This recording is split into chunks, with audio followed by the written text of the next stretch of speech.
कराम रसूल अकरम सल्लल्लाहु अलैहि वसल्लम कहते हैं कि कुरान पाक ने इरशाद फरमाया कि जिस शख्स ने एक इंसान की भी जान बचाई गोया उसने पूरी इंसानियत की जान बचाई। आज हम राह नेकी के सेगमेंट में ऐसे शख्स से मिल रहे हैं जो डॉक्टर हैं और तकरीबन 36 टू 37 इयर्स 1986 से उन्होंने ये काम शुरू किया और मतलब सोचे 86 से अब तक कितनी जानें बचाई, कितनों को सर्व किया, ह्यूमैनिटी के लिए कितना कुछ नहीं किया। आज मैं आपको मिलवाऊंगी राह नेकी के सेगमेंट में डॉक्टर अकबर नजुमुद्दीन साहब से। मिलते हैं उनसे राह नेकी में।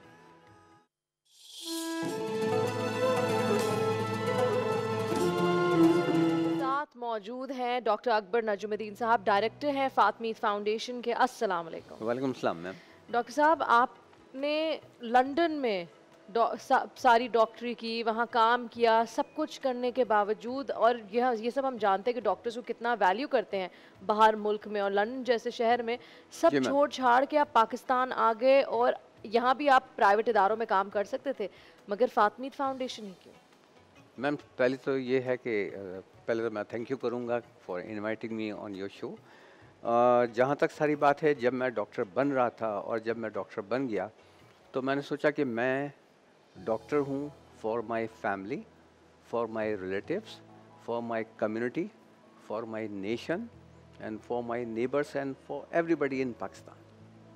तो बस ये जो मेरी एक सोच थी, इसलिए ना इसने मुझे सऊदी अरब में रुकने दिया, ना मुझे लंदन में रुकने दिया, और मैं सोचता था कि मैं फिर अपने पाकिस्तान आऊँ और पाकिस्तान आके अपनी कम्युनिटी को और अपने लोगों को मैं सर्व करूँ।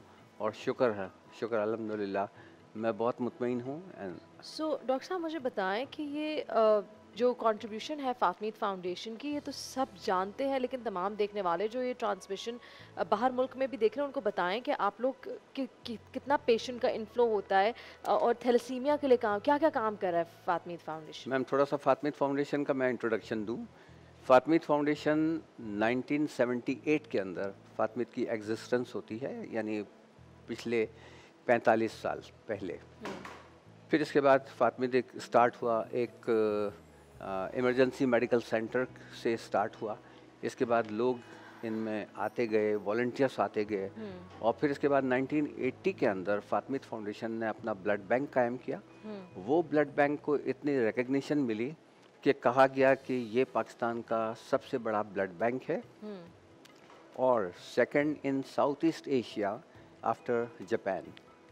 तो जब 1980 के अंदर हमें ये रिकग्निशन मिली, फिर इसके बाद हमने ब्लड और ब्लड की बीमारियों पे हमने काम किया। फिर इसके बाद 1982 के अंदर हमने थैलेसीमिया सेंटर की हमने इनॉग्रेशन किया। फिर इसके बाद 1984 के अंदर हीमोफीलिया सेंटर का हमने इनॉग्रेशन किया। और since then we are providing comprehensive health care services totally free of charge to all this patients. So ये जो पेशेंट्स होते हैं, ये जो आते हैं, ज़्यादातर कौन से मरीज़ होते हैं, किस मर्ज़ में मुब्तला होते हैं? देखिए, हमारा जो फातमीद फाउंडेशन है basically it's for thalassemic patient and for haemophilic patient and other bleeding disorder patient. तो थैलेसीमिया की अगर हम बीमारी लेते हैं, थैलेसीमिया जो है वो भी एक मौरूसी इनहेरिटेड माँ बाप की तरफ से दी गई ये एक ब्लड की डिजीज़ है। और इस डिज़ीज़ में मरीज़ जो बच्चे हैं उनका ब्लड प्रोडक्शन या उनका ब्लड बनाना उनका नॉर्मल नहीं होता है, और they have to be on blood transfusion. सारी ज़िंदगी उनको ब्लड देना पड़ता है। तो ना सिर्फ ब्लड देना पड़ता है बल्कि आयरन किलेशन भी हमें उनको देनी पड़ती है, क्योंकि जब इन बच्चों को ब्लड लगता है और ये ब्लड 2 साल तक अगर लगता रहे तो फिर मेडिकली हम ये कहते हैं कि आयरन जो है वो इनका बढ़ा हुआ होगा, बढ़ जाता है। फिर हमें उनका आयरन टेस्ट करना पड़ता है और फिर हम आयरन किलेशन शुरू करते हैं। तो पेट में इनको इंजेक्शन लगाए जाते हैं 5 डेज़ अ वीक। ओहो। तो ब्लड हर 15 दिन के बाद उन बच्चों को लगता है। हफ्ते में 5 दफ़ा जो है वो इनके इंजेक्शन लगते हैं। सैटरडे संडे हम इनको रिलीफ देते हैं। और ये जो ट्रीटमेंट है ये भी थ्रू आउट लाइफ है, subject to checkup of serum ferritin level.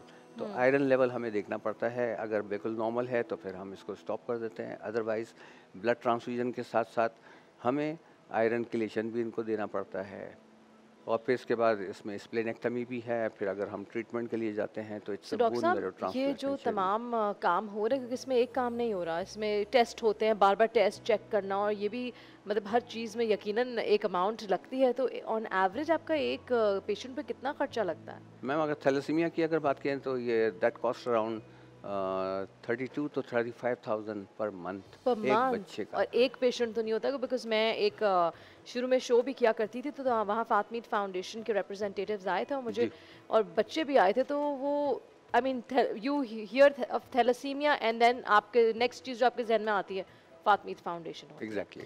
सो ये किस तरह फातमीद फाउंडेशन अपने खर्चे पूरे करता है? और जगह जगह हमने देखा है इनके ब्लड बैंक्स हैं, हमेशा किसी को खून की ज़रूरत पड़े फातमीद फाउंडेशन हाजिर है।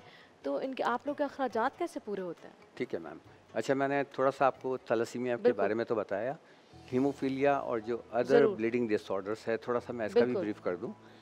नॉर्मली हम जितने भी लोग हैं जो नॉर्मल हैं, we have 13 clotting factors in our blood. तो जब कभी हमें चोट लगती है तो वो 13 क्लॉटिंग फैक्टर्स जो हैं आपस में इंटरेक्शन करते हैं। टॉपलिंग इनका वो सिस्टम होता है। फैक्टर 1, फैक्टर 2, फैक्टर 3, इस तरह से फैक्टर 13 तक फैक्टर्स होते हैं, एक दूसरे को टॉपलिंग करते हैं, और फिर इसके बाद एक्टिवेट करके वो एक कंप्लीट रिंग हो जाती है, और हमारी ब्लीडिंग जो है इन फ्यू मिनट्स हमारी ब्लीडिंग स्टॉप हो जाती है। हीमोफीलिया में ये होता है कि फैक्टर 8 वो तो एब्सेंट होता है, इसलिए जो कंप्लीट क्लॉटिंग सिस्टम है वो हो नहीं पाता, और ब्लड जो है वो इनका जारी रहता है। ओहो। और ये अगर तो चोट लगे तो ये बहुत फैटल हो जाता है और इनकी डेथ भी हो सकती है। उफ। और बैठे बैठे भी इन बच्चों को नाक से खून आ सकता है, गम से ब्लीडिंग इनको हो सकती है, जॉइंट्स के अंदर इनको ब्लीडिंग हो जाती है, यूरिन के अंदर इनको ब्लीडिंग हो सकती है। तो हाँ। ये इनकी कंप्लेन है। हीमोफीलिया बी में फैक्टर 9 की डेफिशिएंसी है। हीमोफीलिया सी के अंदर फैक्टर 11 की डेफिशिएंसी है। फैक्टर 1 जो डेफिशिएंसी है वो एफिब्रिनोजेनीमिया और हाइपोफिब्रिनोजेनीमिया कहलाती है। हेजमैन फैक्टर्स की कमी होती है। मतलब तमाम जो ब्लीडिंग डिसऑर्डर्स के जो पेशेंट है इनका ट्रीटमेंट है रिप्लेसमेंट थेरेपी, और वो भी सारी ज़िंदगी। हम्म। तो रिप्लेसमेंट में अगर फैक्टर 1 कम है तो फैक्टर 1 आप इसको दीजिए, फैक्टर 8 की कमी है फैक्टर 8 दीजिए। फिर हम ब्लड प्रोडक्ट्स हम बनाते हैं, सही। जिसके अंदर क्रायोप्रेसिपिटेट हम बनाते हैं, क्रायो सुपरनेटेंट बनाते हैं, प्लेटलेट्स हम बनाते हैं, पैक रेड सेल्स हम बनाते हैं। तो इन बच्चों को हम ट्रांसफ्यूजन दिए जाती है। और अगर थैलेसीमिया तो मैंने आपको बता दिया, लेकिन हीमोफीलिया की अगर हमें मंथली हमें एक एवरेज जो कॉस्ट पड़ती है दैट कम्स टू अराउंड 50,000 50,000 पर पेशेंट? एक महीने का पर सो पेशेंट। मुझे बताएं डॉक्टर साहब, आज ये ट्रांसमिशन बहुत सारे लोग देख रहे हैं, उनको तमाम देखने वालों को क्या कहना चाहते हैं? देखिए, फातमिद फाउंडेशन एक तो जितने भी Fatmid foundation is very grateful to general public and their well wishers कि जिन जिन लोगों ने फातमिद फाउंडेशन को सपोर्ट किया, उस सपोर्ट की वजह से, ब्लड डोनेशन की वजह से, फिनेंशियल सपोर्ट की वजह से आज फातमिद ने सस्टेन किया हुआ है। और मैं चाहूँगा रमज़ान के हवाले से भी कि चूँकि ब्लड कलेक्शन थोड़ा सा मुश्किल हो जाता है, लोग रोज़े से होते हैं, फिर इसके बाद इफ्तारी, फिर इसके बाद तरावी, फिर इसके बाद नमाज, बिल्कुल वक्त नहीं मिलता। तो वक्त नहीं मिलता है। तो मैं चाहूँगा कि उन तमाम लोगों को मैं कहूँ कि वो फातमिद आके इफ्तारी के बाद आके ब्लड दें, क्योंकि ये एक बड़ा नोबल कॉज है। थैलेसीमिया के बच्चों को भी हमें जान बचानी है, हीमोफीलिया के बच्चों को भी हमें जान बचानी डॉक्टर है। साहब मुझे एक बात बताएं कि आप क्योंकि डॉक्टर हैं, इसलिए मैं आपसे पूछूं कि एक जो हेल्दी इंसान होता है वो साल में कितनी दफ़ा खून दे सकता है? देखें, एक तो जो एज पीरियड है, वो जो एज है it's from 18 to 60 years. 18 to 60 के बीच में दे 60 के सकता है, बीच में ठीक दे है? सकता है, चाहे वो लड़का हो या लड़की हो।